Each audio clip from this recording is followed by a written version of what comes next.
함께 조용한 기도를 드리심으로 주연절 후 6번째 주일 예배 주 하나님 앞에 드리겠습니다. 하나님이여, 주는 나의 하나님이시라.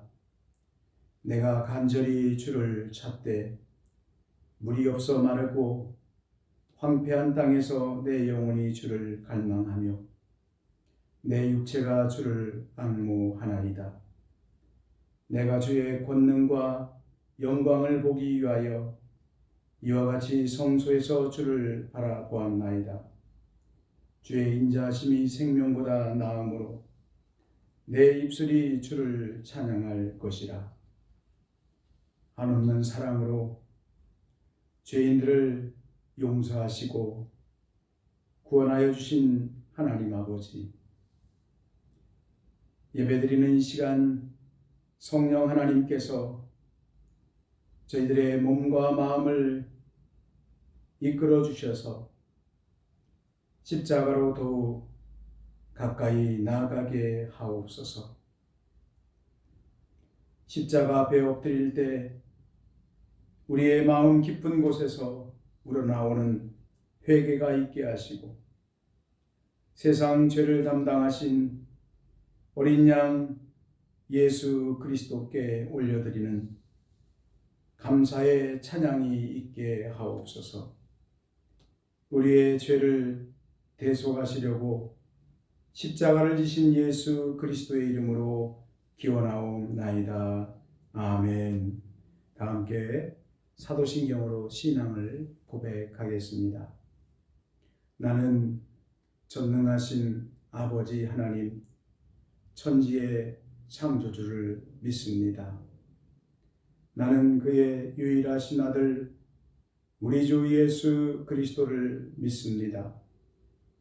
그는 성령으로 잉태되어 동정녀 마리아에게서 나시고 본디오 빌라도에게 고난을 받아 십자가에 못 박혀 죽으시고 장사된 지 사흘 만에 죽은 자 가운데서 다시 살아나셨으며 하늘에 오르시어 전능하신 아버지 하나님 우편에 앉아 계시다가 거기로부터 살아있는 자와 죽은 자를 심판하러 오십니다. 나는 성령을 믿으며 거룩한 공교회와 성도의 교제와 죄를 용서받는 것과 몸의 부활과 영생을 믿습니다. 아멘. 다 함께 찬송 280장, 찬송 280장 찬양 드리겠습니다. 찬송 280장입니다. 전부여 의지 없어서 손들고 옵니다. 주 나를 외면하시면 나오니가리까. 내 죄를 씻기 위하여 피 흘려 주시니 곧 회개하는 마음으로 주 앞에 옵니다. 전부 더 계신 주께서 영죽을 죄인은 보혈로 구해 주시니 그 사랑 없네. 내 죄를 씻기 위하여 피 흘려 주시니 곧 회개하는 마음으로 주 앞에 옵니다. 나의 수지함으로 큰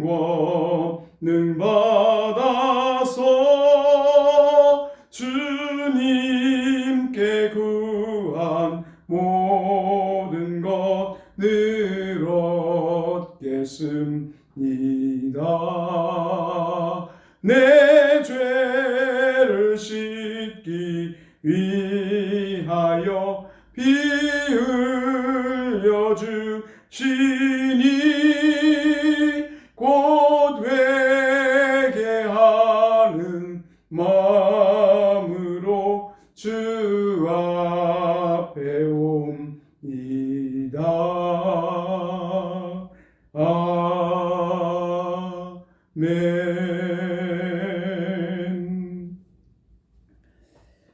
하나님의 말씀 신약 성경 요한복음 제2장 23절부터 25절까지 말씀입니다. 요한복음 제2장 23절부터 25절까지 말씀 제가 읽어드리겠습니다. 요한복음 제2장 23절부터 25절까지 말씀입니다.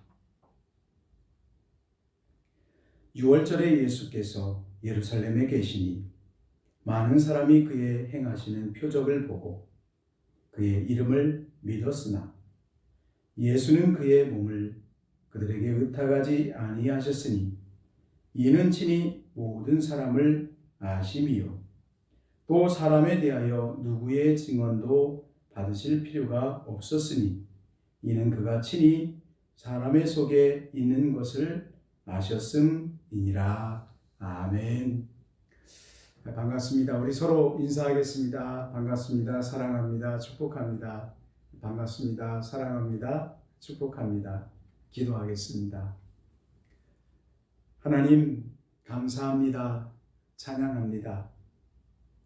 이 시간 우리들이 예배당에 모이지 못하고 가정에서 마음을 다해 예배를 드리지만 성령 하나님께서는 우리들이 함께한 그곳에도 역사하시고 함께 하실 줄을 믿습니다. 성령 하나님, 우리의 마음속에 이 시간 충만히 임하여 주옵소서. 우리를 새롭게 하소서. 변화시켜 주소서. 예수님 마음을 품게 하시고 예수님 닮아 살아갈 수 있는 믿음의 능력을 부어 주옵소서. 부족한 종은 오직 예수 그리스도만을 증거하는 도구로 사용하여 주옵소서. 예수 그리스도의 이름으로 기도하옵나이다. 아멘. 함께 나눌 말씀의 제목은 표적을 보고 믿었으나입니다. 표적을 보고 믿었으나. 지금 예수님 앞에 수많은 무리들이 모여들어 있습니다. 그런데 그 모여든 많은 사람들이 예수 그리스도가 누구인지를 분명하게 깨닫고 예수 그리스도에 대한 바른 믿음을 가지고 모인 사람들이 아니라 표적을 보고 예수님이 행하신 기적을 보고 모인 사람들이었다. 표적을 보고 믿으려는 마음을 가진 사람들이었다. 그러니까 바른 믿음을 가진 사람들이 아니다. 이런 내용이 함께 읽은 말씀의 내용이고 그 내용을 가지고 정한 주제가 표적을 보고 믿었으나입니다. 6월절을 지키기 위해서 예수님께서 지금 예루살렘에 올라가셨습니다. 예루살렘 성전에 올라가신 예수님께서는 가장 먼저 그곳에서 돈을 바꾸는 사람들, 예루살렘 성전을 돈벌이 수단화시키고 시장바닥 만들어버린 그 일에 대해서 예수님은 그들의 상을 뒤엎어버리시고 그들의 잘못된 일을 바로잡기 위해서 성전을 깨끗하게 하는 그 일을 먼저 행하셨습니다. 지금으로 말하면 교회를 회복시키시는 일을 행하신 것입니다. 하나님의 아들로 오신 예수님께서 행하신 일들은 사람들이 도무지 흉내낼 수 없는 일들이요 사건들이었습니다. 즉 그것을 표적이다 요한복음에서 그렇게 기록을 하고 있는데, 예수님의 행하신 이런 기적들, 이것은 사람이 흉내낼 수 없는 일이었다는 것이죠. 예수님께서는 예루살렘 성전에서 이 일만을 행하신 것이 아니라 여러 가지 많은 표적들을 행하셨습니다. 그래서 23절 말씀에 보면 6월절에 예수께서 예루살렘에 계시니 많은 사람이 그 행하시는 표적을 보고 그 이름을 믿었으나, 이렇게 기록을 하고 있습니다. 문맥을 잘 살펴보십시오. 많은 사람이 그 행하시는 표적을 보고, 그러니까 예수님께서 성전을 깨끗하게 하신 그 사건만을 본 것이 아니라, 단수적인 그런 사건 하나를 본 것이 아니라, 사람들이 지금 본 것은 뭐예요? 많은 사람들이 그 행하시는, 전날도 행하시고 오늘도 행하시고, 계속 예수님께서는 어떤 표적 사건을, 기적 사건을 계속적으로 행하고 계시는데, 그 많은 기적들을 지금 사람들이 바라보고 그로 인하여서 예수님을 믿겠다고 작정하고 따르는 사람들이 생겨났다라고 하는 사실입니다. 그러나 이와 같은 표적, 기적을 보고 따르는 그 무리에 대해서 예수님의 태도는 어떠했습니까? 예수님께서는 믿음 있는 사람이라고 여기지를 아니하셨습니다. 25절 말씀에 또 사람에 대하여 누구의 증언도 받으실 필요가 없었으니 이는 그가 친히 사람의 속에 있는 것을 아셨음이니라, 그렇게 기록을 하고 있습니다. 예수님은 그들 마음속의 상태를 다 알고 계셨다라고 하는 사실입니다. 이 시간 함께 읽은 이 말씀을 통해서 한두 가지의 신앙의 교훈을 얻고자 합니다. 먼저 생각을 해볼 것은, 예수님께서는 표적, 기적, 신비, 이것을 구하는 신앙을 경계할 것을 우리들에게 교훈을 해주고 있습니다. 23절 말씀에 많은 사람이 그 행하시는 표적을 보고 그 이름을 믿었으나, 그렇게 기록을 합니다. 예수님께서 어떤 표적을 행하셨는지 구체적으로 기록을 하고 있지는 않습니다. 하지만 많은 사람들은 분명하게 예수님께서 지금 행하시고 있는 그 표적, 기적들을 보고 있습니다. 그리고 그 능력을 인하여서 내가 이제부터 예수님을 믿어야 되겠다 작정을 하고 많은 사람들이 모여들었습니다. 헬라어 단어 가운데 표적 또는 기적이라고 사용되는 단어가 4가지가 있습니다.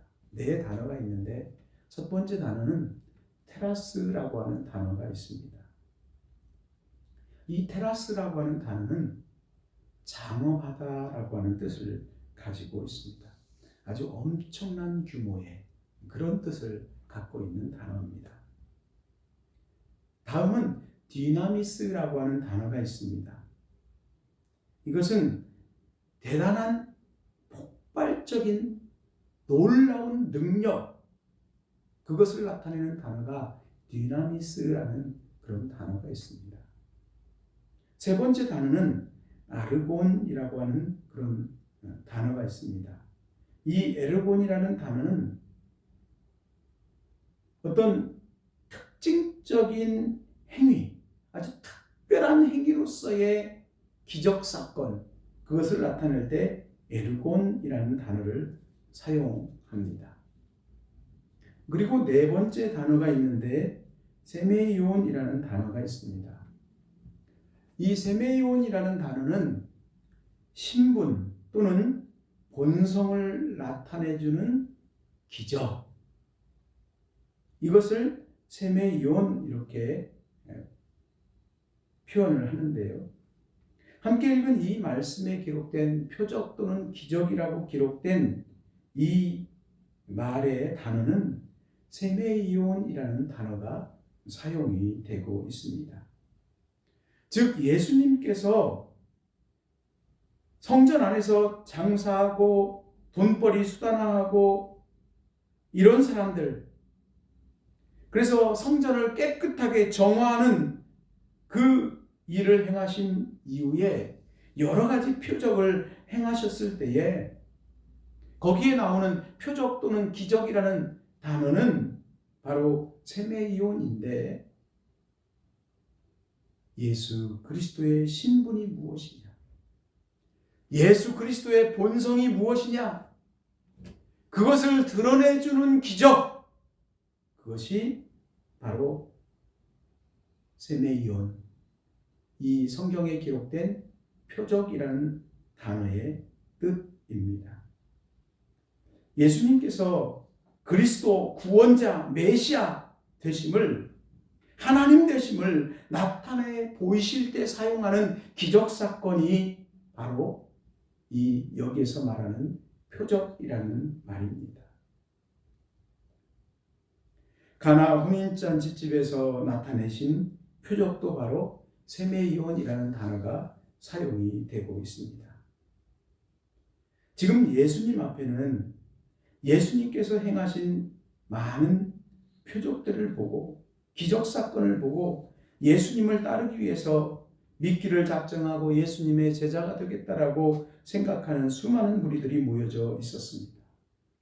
하지만 예수님의 반응은 어떠했을까요?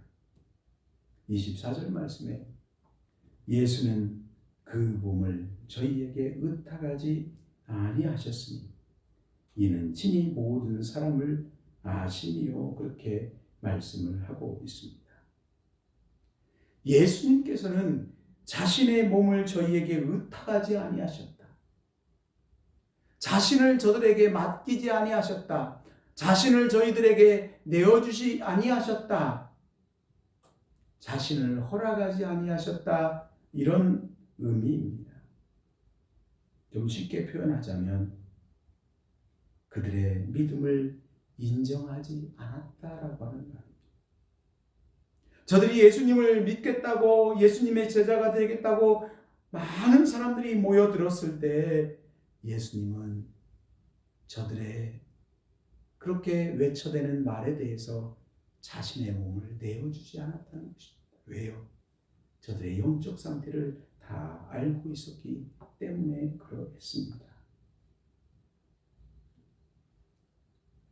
예수님께서는 그곳에 모여있는 사람들의 마음 상태, 믿음의 상태를 알고 계셨습니다. 예수님을 따르겠다고, 믿겠다고, 제자가 되겠다고 예수님 앞에 나오기만 했지만 사실 마음 상태는 온전한 믿음을, 바른 믿음을 가지고 나온 것이 아니라 저들의 초점은 어디에 맞춰져 있는 거예요? 지금 예수님이 행하시는 기적에 관심이 모아져 있고 또 표적에 목적이 맞춰져 있고 초점이 그것에 맞춰져 있기 때문에 예수님께서 마음을 열지 않고 저들을 받아들이지를 않았던 것입니다. 여러분, 성경을 보면 예수님이 행하신 기적들을 보고 수많은 사람들이 예수님 주변에 모여드는 이야기가 복음서에 자주 등장하곤 합니다. 그런데 수많은 무리들은 예수님을 끝까지 따르지를 못했습니다. 예수님의 12제자들도 예수님께서 부활하시기 전까지는 사실 예수님에 대한 바른 믿음을 갖지를 못했었습니다. 사람들의 생각 속에는 예수님께서 병자를 고치시고 예수님께서 행하시는 그 기적들에게만 관심이 모아져 있었습니다. 표적, 기적, 신비, 그것들을 보고 따르던 무리들은 예수님께서 로마 군병들에게 일반 사람들과 다름없는 모습으로 붙잡히게 되자, 이제 예수님도 더 이상은 기적을 행하지 못하시는구나 이렇게 생각을 하고는 예수님의 곁을 떠나가 버리고 말았습니다. 12명의 제자들도 똑같은 모습으로 예수님을 떠나가 버렸습니다. 결국 그들은 예수님을 십자가에 못 박으시오 외치는 군중 가운데 한 사람이 되어지고 말았습니다. 여러분, 우리의 신앙생활 가운데 표적이 기적이 나타나는 것은 소중한 일 가운데 하나입니다. 하나님께서는 우리들의 신앙의 증거로서 때때로 그런 표적 사건들을 우리에게 허락해 주십니다. 그러나 그 표적이, 그 신비의 사건들이 신앙의 전부가 아님을 우리는 꼭 기억해야 합니다. 하나님께서 우리에게 보여준 어떤 기적이나 신비적인 표적 사건, 그것은 예수 그리스도를 믿게 하기 위함입니다. 그런데 예수 그리스도보다도 그 기적에, 또 은사에, 신비에, 물질의 축복에, 건강 회복에 더 관심이 맞춰져 있고 그것을 쫓는 일이라면 그것은 바른 신앙이 아닌 것입니다. 여러분, 우리가 기도해서 질병도 치료할 수 있고 어떤 표적도 기적도 경험할 수가 있습니다. 그러나 그 모든 표적은 오직 예수 그리스도 하나님을 나타내는 그 일을 위한 것입니다. 요한복음 20장 30절에서 31절 말씀에 이렇게 기록하고 있습니다. 예수께서 제자들 앞에서 이 책에 기록되지 아니한 다른 표적도 많이 행하셨으나 오직 이것을 기록함은 너희로 예수께서 하나님의 아들 그리스도이심을 믿게 하려 함이요 또 너희로 믿고 그 이름을 힘입어 생명을 얻게 하려 함이니라. 그렇게 기록을 하고 있습니다. 그러니까 예수님께서 하신 모든 일들을 그것을 성경에 기록하고 있는데 성경에 그렇게 기록한 그 목적이 무엇입니까? 성경에 예수님의 기적과 예수님께서 행하신 그 일들을 기록해 놓은 이유가 무엇입니까?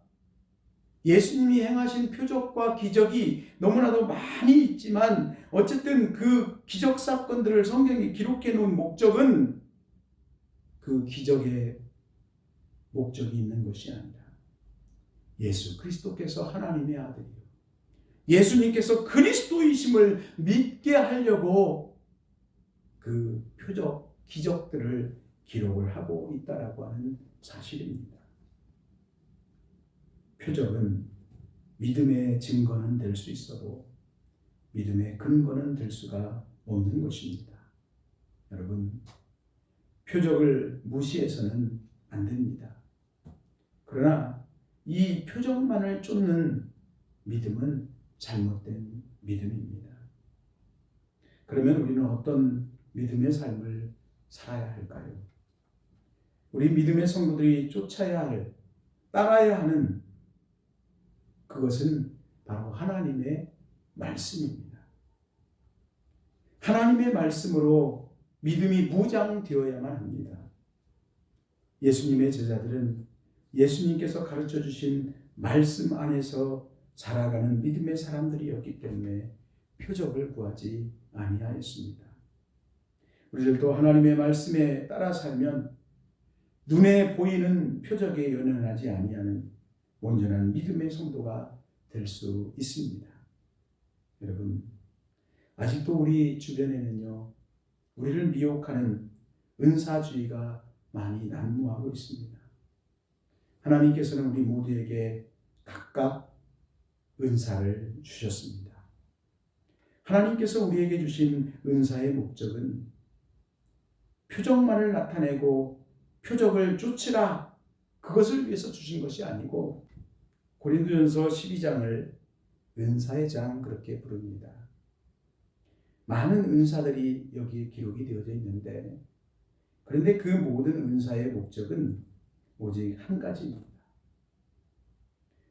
고린도전서 12장 27절 말씀에 너희는 그리스도의 몸이요 지체의 각 부분이라 그렇게 말씀합니다.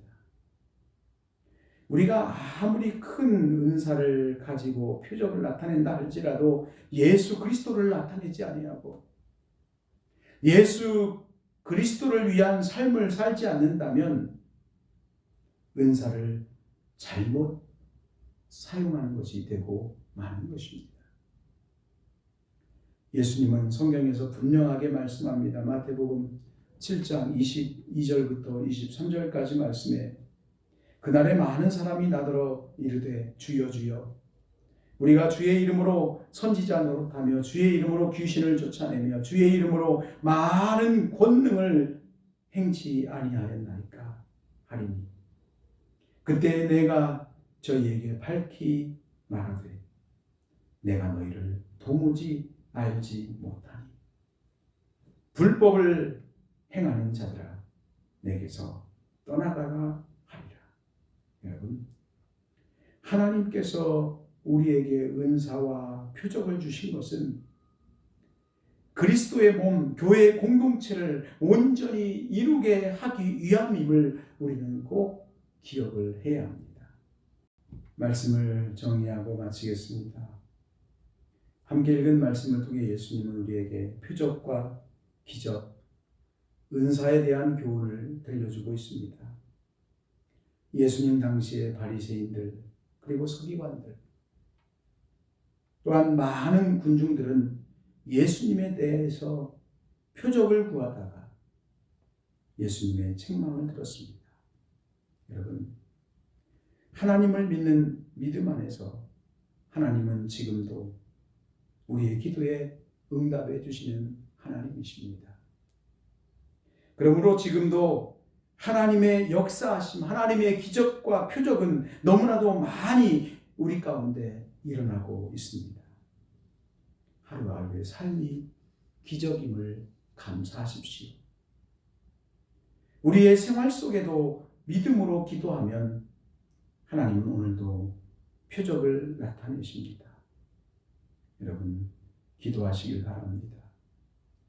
하나님의 능력을 경험하며 사는 성도님들이 되시길 바랍니다. 동시에 우리 교회 성도들은 항상 하나님께서 행하셨습니다라고 고백할 수 있기를 원합니다. 그리고 하나님의 말씀에 견고하게 세워져 있는 우리 교회와 성도들이 되기를 원합니다. 특별한 어떤 기적 사건이나 표적이 나타나지 않아도 하나님의 말씀 안에서 구원의 확신 가운데 거하고 하나님께서 나에게 주신 그 은사들을 따라서 하나님의 영광을 드러내며 살아가는 우리 교회와 성도들 되기를 주님의 이름으로 축복합니다. 기도하겠습니다. 하나님, 감사합니다. 이곳에 모인 우리 성도들에게 말씀 위에 굳건히 서는 믿음의 능력을 주시옵소서. 은사주의 신앙의 단계를 뛰어넘어서 성숙한 그리스도를 닮은 믿음의 성도들로 세워지게 하옵소서. 하나님께서 주신 은사를 따라 교회를 교회되게 하고 예수 그리스도를 증거하는 하나님 나라 일꾼들로 세워지게 하옵소서. 예수 그리스도의 이름으로 기도하옵나이다. 아멘. 찬송 449장 찬양 드리겠습니다. 449장입니다. 찬송 449장 찬양 드립니다. 예수 따라가며 복음 순종하면 우리 행할 길 환하겠네. 주를 의지하며 순종하는 자를 주가 늘 함께 하시리라. 의지하고 순종하는 길은 예수 안에 복된 길이로다.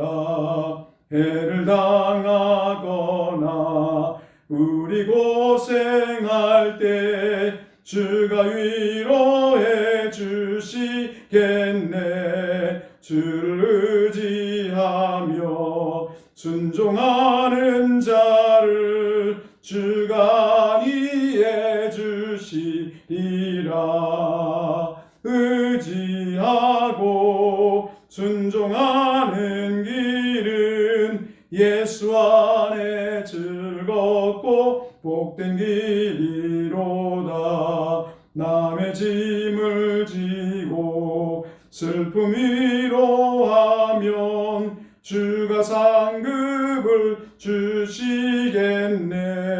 주를 의지하며 순종하는 자를 항상 복 내려 주시리라. 의지하고 순종하는 길은 예수 안에 즐겁고 복된 길이로다. 우리 받은 것을 주께 다 드리면 우리 기쁨이 넘치겠네. 주를 의지하며 순종하는 자를 은혜 풍성케 하시리라. 의지하고 순종하는 길은 예수 안에 즐겁고 복된 길이로다. 주를 힘입어서 말씀 잘 배우고 주를 모시고 살아가세. 주를 의지하며 항상 순종하면 주가 사랑해 주시리라. 의지하고 순종하는 길은 예수 안에 즐겁고 복된 길이로다. 교회 소식 전해드리겠습니다. 주님의 평화와 은혜와 사랑이 성도들 가정 속에 삶 가운데 함께하기를 기원합니다. 코로나19 대유행이 계속되고 있습니다. 성도님들 가정 속에 또 개인의 삶 가운데 건강관리, 위생생활에 힘써주시기를 부탁 말씀드립니다. 모두가 힘든 상황 가운데 살아가고 있습니다. 우리 교우들 서로 전화를 통해서 SNS를 통해서 서로 격려도 하고 인사도 나누고 성도들의 교제를 나눠주시기를 부탁을 드리겠습니다.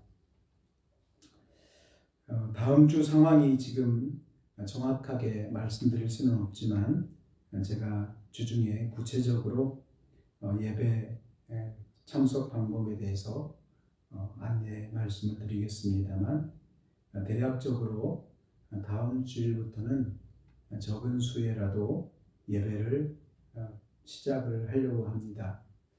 정부 발표가 확정되는 그런 과정이 있고 그래서 지금 당장에 뭐라고 정확하게 말씀을 드릴 수는 없지만 제가 주중에 정부 발표안을 듣고 여러분들에게 문자를 통해서 주일 예배 참석에 대한 구체적인 안내의 문자를 드리도록 하겠습니다.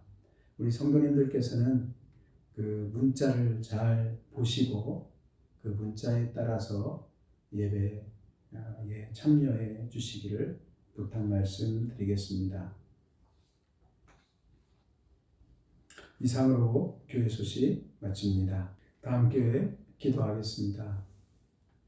이제는 우리를 구원해 주신 예수 그리스도의 은혜와 하나님 아버지의 크고 놀라우신 사랑하심과 성령님의 감화 감동으로 축복해 주신 놀라우신 역사하심이 하나님의 말씀을 기억하면서 오직 예수 그리스도에 대한 온전한 믿음의 고백 가운데 예수님의 말씀 위에 굳건히 세워지고 예수님의 말씀대로의 삶을 살아가기를 다짐하며 세상을 향해 나아가는 사랑하는 성도들 가정과 한 주간의 모든 범사 가운데, 그리고 코로나19로 고통 중에 있는 지구촌의 모든 영혼들과 육신의 연약함 가운데 있는 성도들 가정과 심령 위에 이제부터 영원토록 함께 계시기를 간절히 축원하옵나이다. 아멘.